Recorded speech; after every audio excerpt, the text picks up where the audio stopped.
David Smith here with another flipped classroom math lesson. 3 tips before we start. First, you can adjust the playback speed if that helps you get through the video. Second, you can pause the video at any point to take notes or work the examples.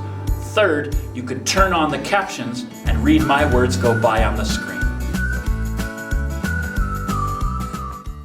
Today's topic is the areas for parallelograms and trapezoids. So these are certain geometric figures with 4 sides, so they're quadrilaterals, and we're just going to go over the formulas for those areas.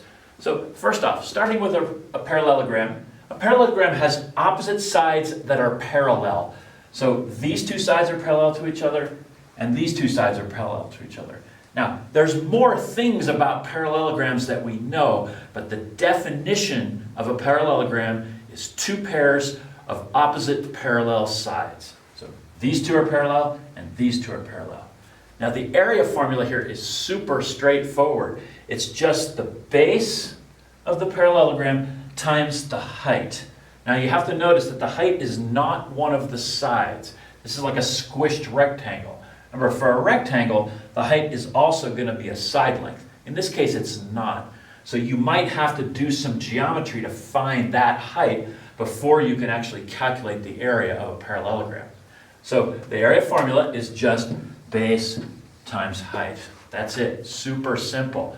Now, there's a cool proof of this. It's geometrical. So I'm going to go ahead and show you that before we do some calculations.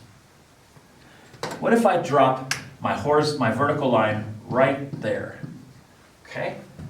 And here's my height. Now I can take this triangle right there and put it right there.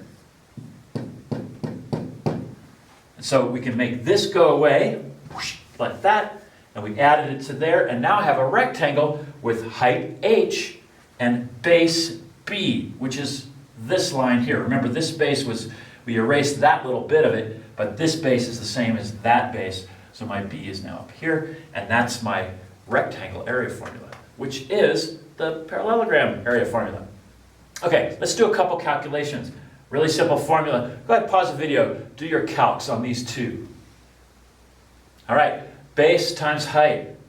Here's my base, there's my height. 6 times 8 is 48. Now this one I drew on the side, but it's still the same thing. My base here is 5, my height is 2, so the area of that one is 10. Okay, let's take a look at trapezoids. Now before we dig in, let's do the definition of a trapezoid. It's a quadrilateral, 4-sided figure with 1 pair of parallel sides. That's it. So in this case, you can see that I've drawn these 2 sides as my parallel sides. This one's parallel to that one.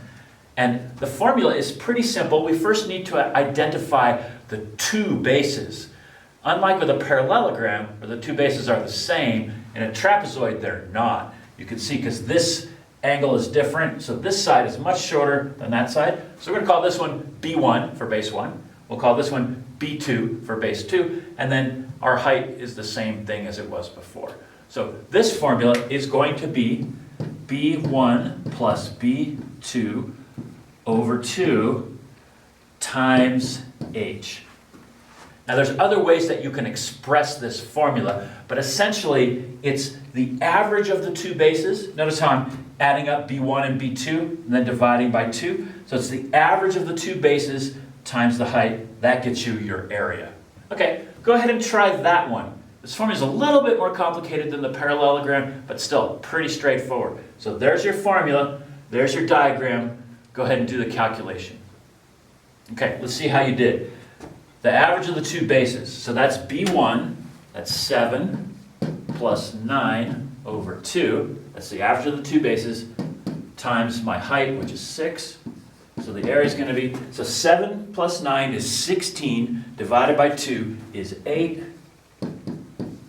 And guess what? It's our old pal, area 48.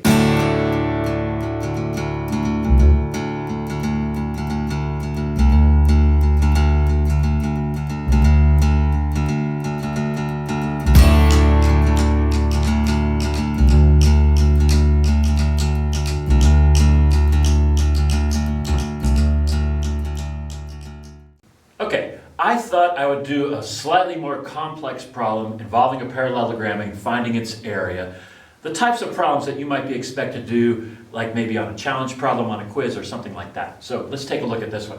So I have a parallelogram, A, B, C, D, and we're being asked to find the area. Great, I have a formula. I know that the area is just base times the height, just two numbers, multiply them together and everything. So let's go here. Okay, here's my base, and there's my height. No, I don't have the height. Fortunately, they gave me something that will allow me to find the height, and that's this 60-degree angle in here. So often with geometry problems, you have to add lines or angles to the diagram to see the relationships. So I need a height. I'm going to draw it on here, but I'm going to draw it in a nice place to draw my height. I'm going to drop it right here. There's my 90. Now those of you who remember your trigonometry, you realize that now I could use this little triangle, we'll call this F, this little point right there, F. I can use BCF and I can find my height because I have an angle and I have a side. So I just need to set up a trig equation that will solve for that h. So that's going to be my first step with this problem. I need to find the height before I can come back here and use my area formula. So let's go. All right, I'm in this little right triangle. I have this 60-degree angle. That's the one I know. I'm looking out into the triangle, and h is my opposite, and 8 is my hypotenuse. So the function in SOHCAHTOA, it's sine. So, S-O-H. Sine is opposite over hypotenuse. So I can write sine 60 equals opposite over hypotenuse equals h over 8. Now that lets me write this new equation, 8 times the sine of 60 equals h.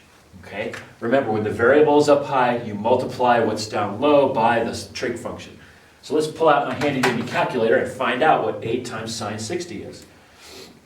8 times 60 sine gives us 6.93. So my h equals 6.93. So I can write that on my diagram. Now I have everything I need to use my area formula to find my area. It's going to be the height, 6.93, times the base, which is 11. So that's going to give us 76.2. Okay? So that's how you do one of these more complicated problems where you actually have to figure something else out first. Now that you've watched the video, jot down a few extra notes or questions for our next class. You can also re-watch portions of the video that you didn't understand the first time. If you enjoyed the video, please click like, and if you'd like to help me grow my YouTube channel, please click subscribe.